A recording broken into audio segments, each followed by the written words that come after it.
They ask you, where do you come from? You say, I come from your local corner shop selling mocha beans, broken dreams and broken biscuits for half a penny.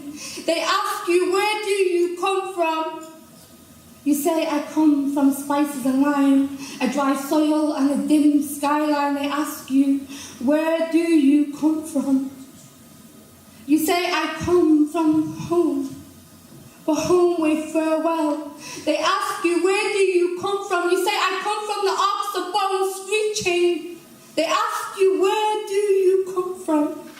You say, I come from a place far, far away. So my first 2 poems is manhood.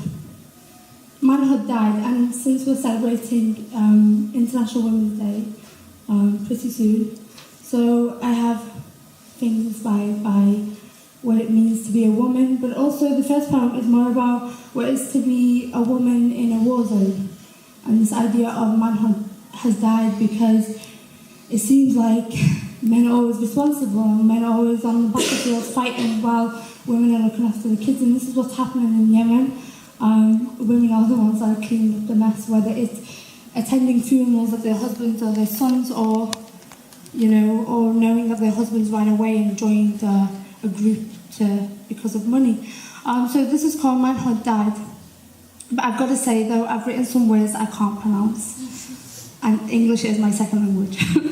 But I need to tell you the story. So when I was doing my English exam, I wrote at the top, my GCSE English, I wrote, Dear Marker, English is my second language, please consider it. And I got an A star. So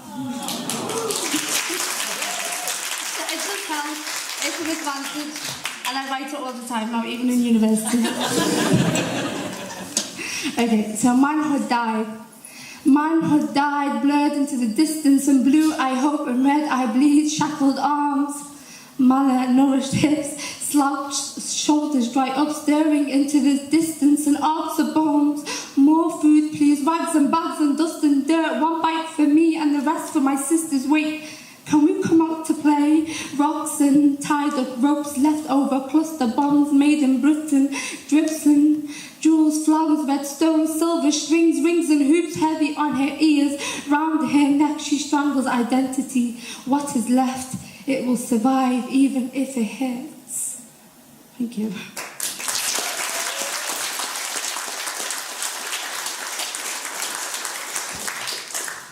Okay, and the second poem, well, what chance have I got? So there's a line where I mention, because I don't want to offend anyone, middle class white men. And I don't mean every middle class white men. So, gosh, my pen just opened up. Okay, so please, if you do get offended, just come up to me and we'll have a chat and I can discuss it. It's just a poem. Okay, what chance have I got? 100 years has passed and 1980 marks the day of women's right to vote. They tell us we have grown in numbers, voices and colours, but we are the lonely voices in a room full of men. But what chance have I got? I'm a woman of colour, a daughter of an immigrant, a foreign name with a Scouse accent and a faith you hate. And what chance have I got? And we are confronted when we question the pay gap sinking below its limit. Sexual harassment denied and made to believe that you are a motherhood trap. Climb the ladder, reach the glass ceiling. It's white middle class men around the table waiting for mini skirt, loose shirts with thin long legs and small waist and the top of the heel to pass through the door. But we are more than just flesh and bones. We are mothers, dreamers, educators, and we are the movement of bigger change. But what chance have I got? Because I'm a woman of colour, a daughter of an immigrant, a foreign name with a Scouse accent and a faith you hate. And we are still far from progression, and it's like a painful thread passing through its hole is where we stand today, and I mean, we deserve so much more. But what chance have I got? Thank you so much.